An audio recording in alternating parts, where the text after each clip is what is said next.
កាលមុននៅពេលដែលយើងផលិតវីដេអូនៅក្នុង Flow ជាទូទៅបងប្អូនតែព្រួយបារម្ភទៅលើការជាប់ logo watermark ជាទូទៅហើយវាមាននៅខាងស្ដាំនៅខាងក្រោមបាទប៉ុន្តែថ្មីនេះដោយសារតែមានការ update ទៅលើ Flow អញ្ចឹងបងប្អូនអាចចូលមើលរបៀបនៃការប្រើប្រាស់ដែលខ្ញុំនឹងបង្ហាញអញ្ចឹងនៅពេលចូល Flow ហើយបងប្អូនអាចប្រើដោយសារតែខ្ញុំនឹងបង្ហាញអំពីតើ Flow រវាងដែល account Pro ហើយនិង account មួយ Pro តើវាខុសគ្នាល្បែបម៉េចបាទ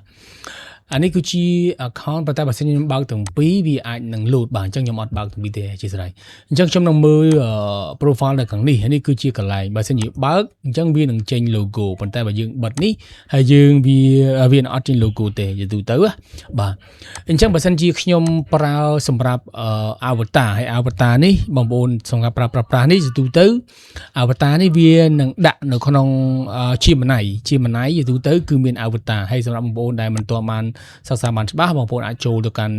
Gemini ប៉ុន្តែនៅក្នុងករណីជា account Pro ទេបាទជា account Pro ទេដែលយើងអាចដាក់ទៅលើ avatar បានបាទនៅពេលដែលយើងចាប់ផ្ដើមប្រើយទូទៅដាក់ថ្មីកន្លែងនេះវាអត់ចេញរូបចឹងទេអញ្ចឹងបងប្អូនអាចប្រើប្រាស់វាបានបើសិនជាបងប្អូនទុំប្រើប្រាស់ account នៅការទិញ account ពីបងប្អូនយើងមកបងប្អូនអាចចូលមើលទៅហើយបើអត់វាចូលកន្លែងហ្នឹងក៏បានដែរប៉ុន្តែបើបងប្អូនខ្លះចង់ដូរបងប្អូនអាចចូល setting នេះហើយយកពាក្យ avatar ហើយយកពាក្យថា retake អញ្ចឹងនៅពេល retake ទៅវានឹងរត់ចូលទៅកាន់ការថតថ្មីអាចតាមទូរស័ព្ទចូលតាមទូរស័ព្ទក៏បានចូលតាមកុំព្យូទ័រហើយ scan QR code ទៅវានឹងរត់ទៅ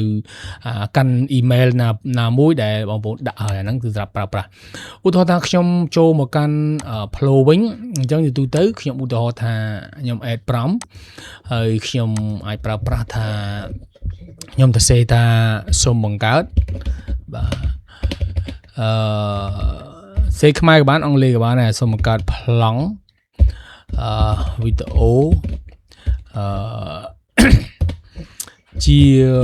គ្រូបាទជាគ្រូ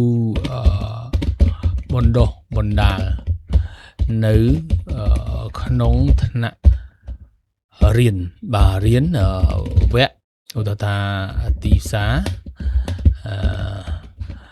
បាទវគ្គទីផ្សារបច្ចេកវិទ្យានិង AI marketing ឧទាហរណ៍អញ្ចឹងសម្រាប់អានេះខ្ញុំដាក់ថានិយាយ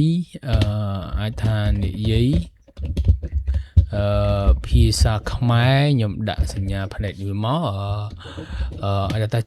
ជួបគ្នាឬក៏សួស្ដីបាទសួស្ដីបាទអ្នកអាចបរិយាធំទីមកឲ្យបាក់មើលបាទសួស្ដីអ្នកទាំងអស់គ្នាជួបគ្នាវគ្គសិក្សាថ្មីចំនួនទី20បាទនៅថ្ងៃទី16ខែសីហាខាងមុខនេះអូខតែប៉ុណ្ណឹងមកហើយបងប្អូនមកយកពាក្យបាទនេះខ្ញុំសួស្ដីអ្នកទាំងអស់គ្នាសួស្ដីអ្នកបាទអ្នកបាទសួស្ដីអ្នកទាំងអស់គ្នាជួបគ្នាវគ្គសិក្សាថ្មីចំនួនទី20នៅថ្ងៃទី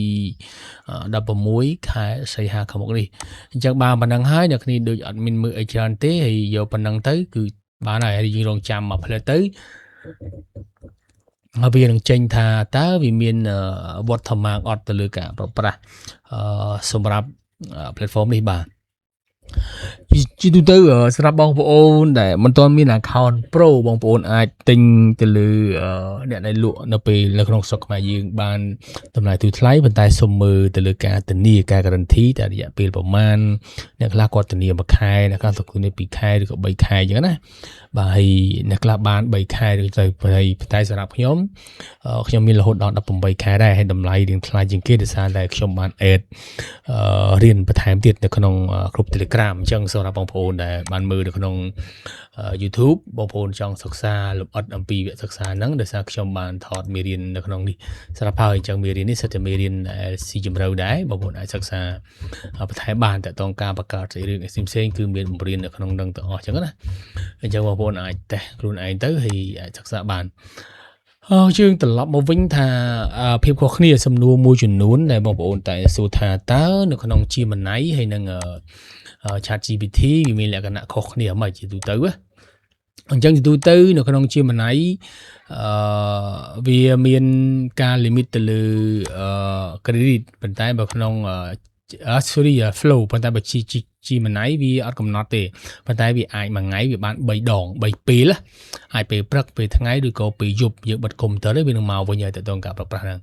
ឥឡូវខ្ញុំឧទាហរណ៍ថាយើងចេញហើយខ្ញុំសុំ play មុនសិនបាទសួស្តីអ្នកទាំងអស់គ្នាជួបគ្នាវគ្គសិក្សាថ្មីខាងមុខនេះអ្នកនឹងរៀនពីការប្រើប្រាស់ AI ក្នុងទីផ្សារសូមចុះឈ្មោះឥឡូវនេះដើម្បីទៅបូកខ្លានឱកាសសួស្តីអ្នកទាំងអស់គ្នាជួបគ្នាវគ្គសិក្សាថ្មីខាងមុខនេះអ្នកនឹងរៀនពីការប្រើប្រាស់ AI ក្នុងទីផ្សារសូមចុះឈ្មោះឥឡូវនេះដើម្បីទៅបូកខ្លានឱកាសបាទវាមានពាក្យខ្លះវានៅតែអានមិនទាន់ច្បាស់ទេប៉ុន្តែនេះគេអត់ logo ឯង